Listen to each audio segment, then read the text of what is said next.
Hello everyone. आज का हमारा टॉपिक है रेस्पिरेटरी सिस्टम।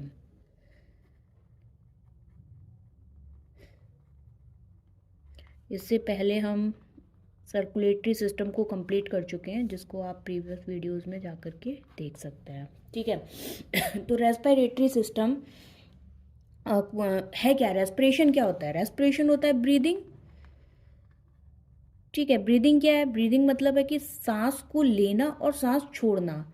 सांस को लेना इंस्पायरेशन कहलाता है एंड सांस को छोड़ना एक्सपायरेशन कहलाता है।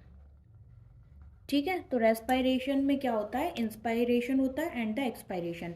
इंस्पायरेशन में हम सांस को अंदर लेते हैं एंड एक्सपायरेशन में सांस को बाहर छोड़ देते हैं। ठीक है।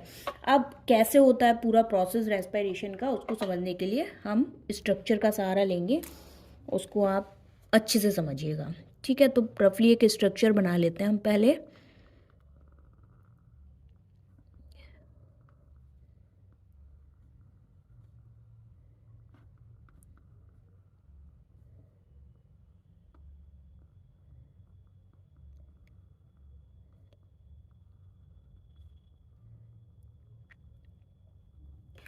ठीक है। अब समझते हैं क्या चीज़ क्या है और किसका कैसा फंक्शन रहता है। सबसे पहले ये हो गई नोज़। ठीक है। ये हो गया हमारा माउथ।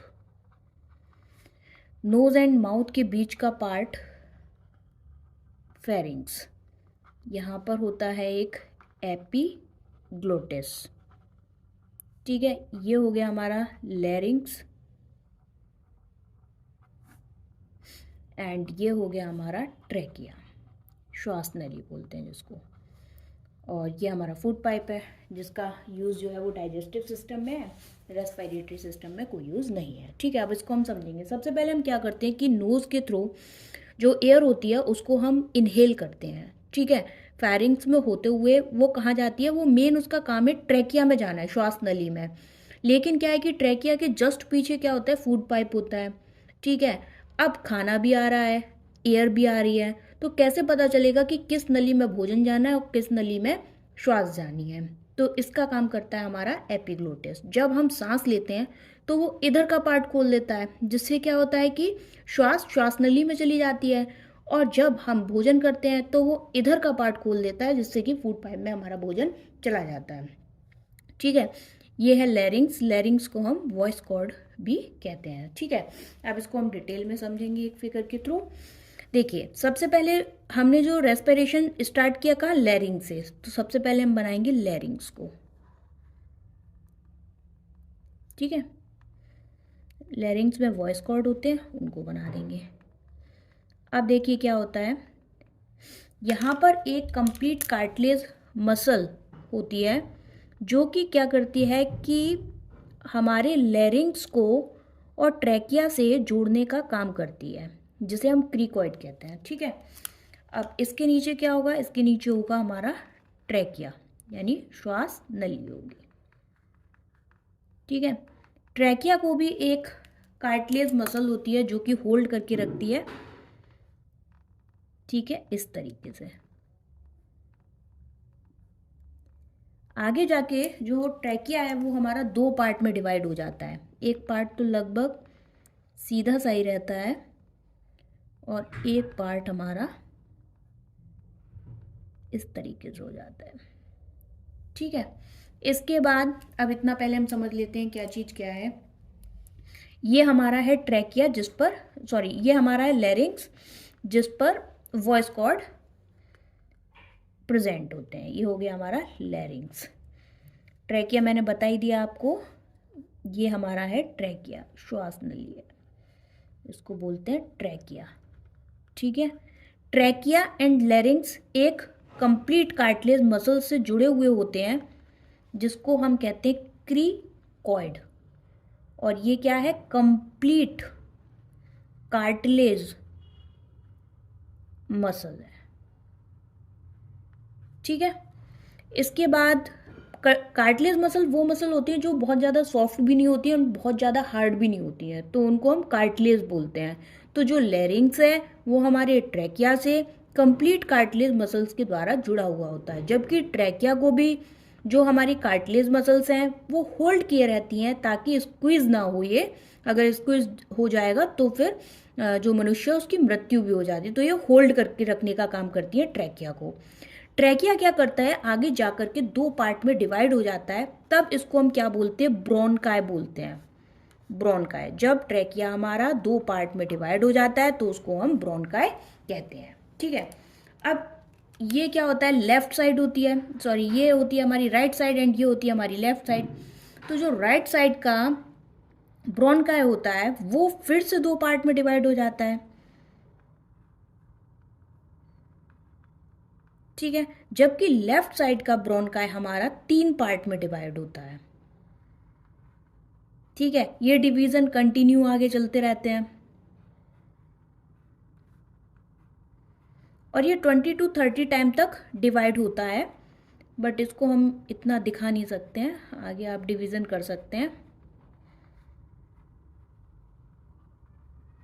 ठीक है, इसके बाद लास्ट में जाकर एक ऐसा स्ट्रक्चर बन जाता है जिसको हम एल्वियोली कहते हैं। तो जब ब्रोंकाई और पार्ट्स में डिवाइड हो जाते हैं तो उनको हम ब्रोंक्यूल्स बोलते हैं, ब्रोंक्यूल्स बोलते हैं। एंड ये जो स्ट्रक्चर बनता है इसको हम बोलते हैं एल्वियोलाई।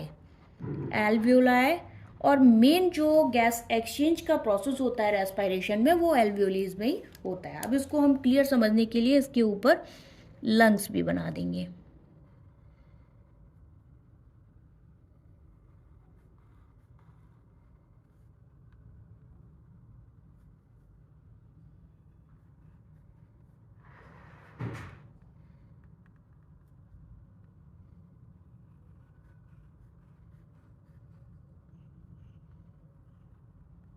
ठीक है, यहाँ हमारा हार्ट होता है। अब क्या होता है कि लंग्स, अब जो हमारा राइट साइड का लंग होता है इसमें क्या होता है कि दो पार्ट में जो ब्रोंकाई होते हैं वो डिवाइड होते हैं। तो यहाँ पर क्या है कि एक लॉब होता है, जबकि जो हमारे लेफ्ट साइड का लंग होता है इसमें तीन पार्ट में डिवाइड होते हैं, तो इसमें दो लॉब्स होते हैं। पहला लॉब हो गया एंड ये, यानी कि इसमें तीन लॉब्स होते हैं, इसमें दो लॉब्स होते हैं। लेफ्ट साइड में तीन लॉब्स हैं लंग्स में एंड राइट साइड के लंग्स में कितना होता है, एक लॉब होता है। ठीक है, मतलब दो लॉब होते हैं, दो पार्ट में डिवाइड हो जाता है। ठीक है, अब क्या होता है कि लंग्स को प्रोटेक्ट करने के लिए रिब्स होते हैं, एंड कितने रिब्स होते हैं, 12 होते हैं। 4 5 6 7 8 9 10 11 12 रिब्स। इस साइड भी कर लेंगे, 1 2 3 4 5 6 7 8 9 10 11 एंड 12। इसके नीचे एक मसल होती है जिसे हम कहते हैं डायफ्राम। ठीक है, मसल होती है जिसको हम डायफ्राम कहते हैं। मेन जो रेस्पिरेशन का फंक्शन होता है वो इस डायफ्राम के थ्रू ही होता है।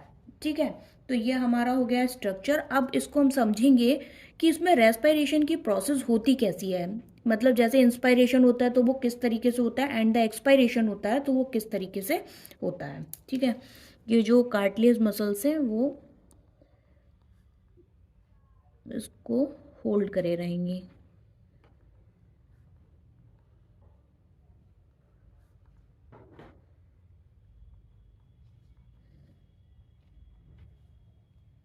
अब हम फंक्शन समझ लेते हैं एल्वियोलीज का। एल्वियोलीज का जो मेन फंक्शन है वो केवल गैस एक्सचेंज का है।